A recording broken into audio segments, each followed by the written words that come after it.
Hi, Dr. Olmsted. Catherine here with my reaction summary for Fun Home. The first big overall reaction to this book would be just one of great respect for Alison Bechdel for so many different things. For her artistic talent and skill, the drawings are amazing. For her openness with so many different topics, from getting her period to her sexuality to her parents' shortcomings. Also, great respect for the way she treats other people with curiosity and kindness in much the same way that our other authors have done.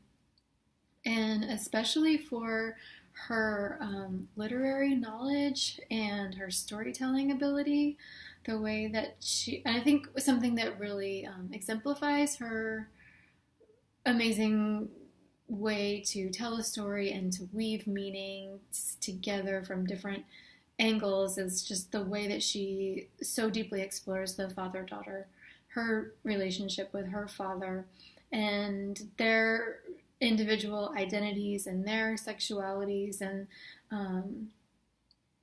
how she's able to put these things together like with beautiful metaphors and finding all of these parallels. I think just shows so much skill and sensitivity. Second reaction to this book is just my own personal experience of sort of digging through it and reading it, is that I felt removed from it.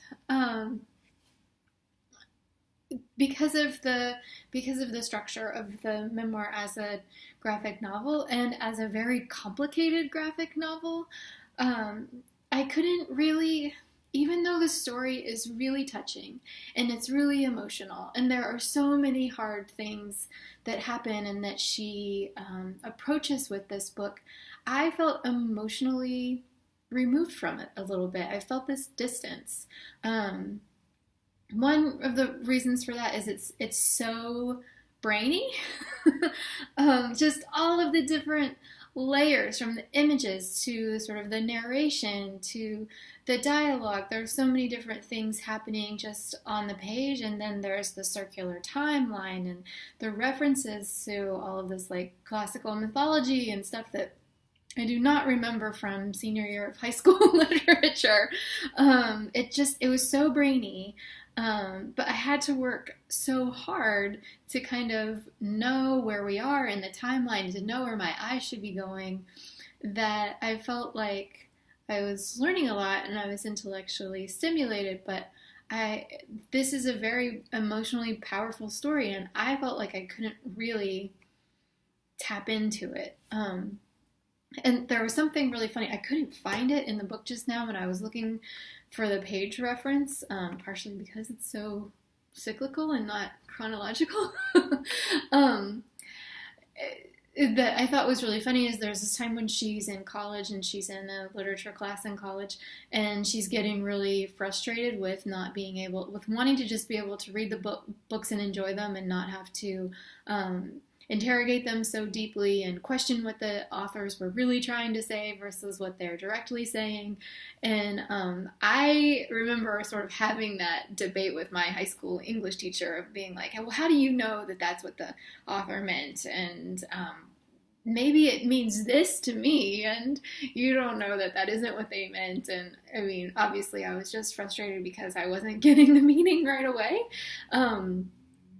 And because my teacher was right. But I thought that it was so interesting that Alison had that same experience as a student, yet as a writer, she writes in this very, or a creator, I think of her more as a creator's book is like this artistic piece. It's like a found object sort of collage that you just kind of, each page you peel back and you see something more and you really have to dig into it. But I thought that it was kind of ironic that we both had that experience in English class, yet for her, like, she gives all of these great references and everything, and I think she is kind of like a symbolic writer.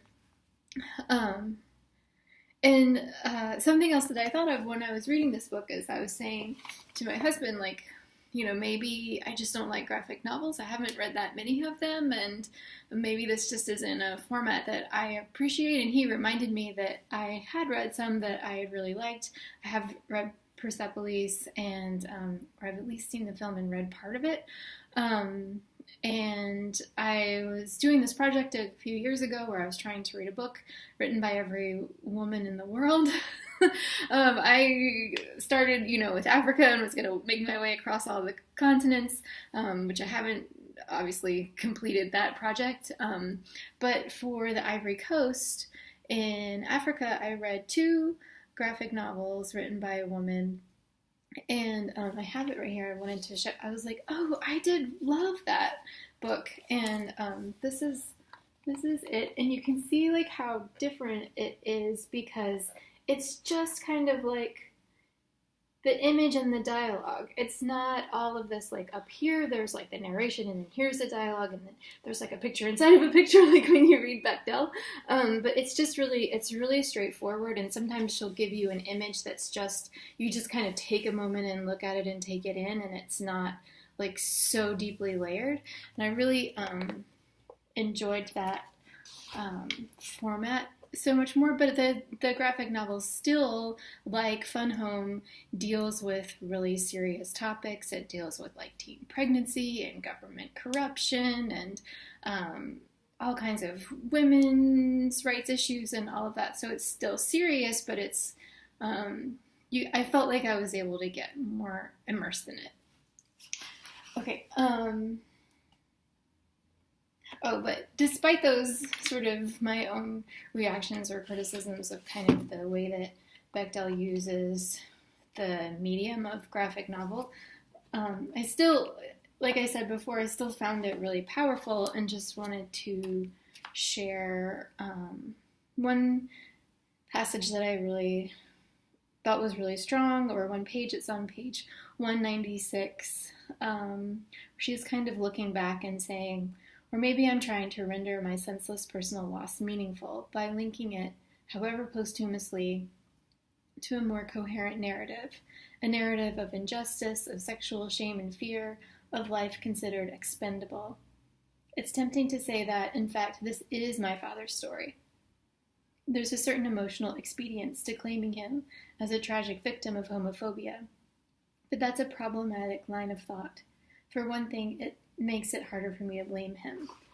And for another, it leads to a peculiarly literal cul-de-sac. If my father had come out in his youth, if he had not met and married my mother, where would that leave me? I really liked how there she ties her experience and her father's experience kind of to the larger context of coming out and being gay in a society that hasn't 100% accepted that identity yet. So the last thing I was just thinking of is that Leah pointed out on discussion board that this book doesn't pass the Bechdel test. And as we know, like, Allison didn't actually come up with those rules for the test on her own. But I still found that so interesting, and it made me think about, oh yeah, like they're always talking about her dad. Like if she's talking to her girlfriend, or she's talking to her mom or her brothers, she's talking with them about her dad. And obviously this is a book about her relationship with her father, so that makes sense. But at the same time, it's kind of like, huh. But then when I thought about that more, it sort of made me think back to a conversation we had about Patti Smith, and how that book, Just Kids, was also kind of focused on the men in her life and their influence on her. And that I think you said on discussion board that, you kind of think of her as identified a little bit masculine, identified with the male parts of herself and the male way of viewing the world. And that definitely rings true for Bechdel. That's something that she talks about a lot in the book. So that was really interesting and informative just to think about it in that way. So that's pretty much all I've got for you. Thanks.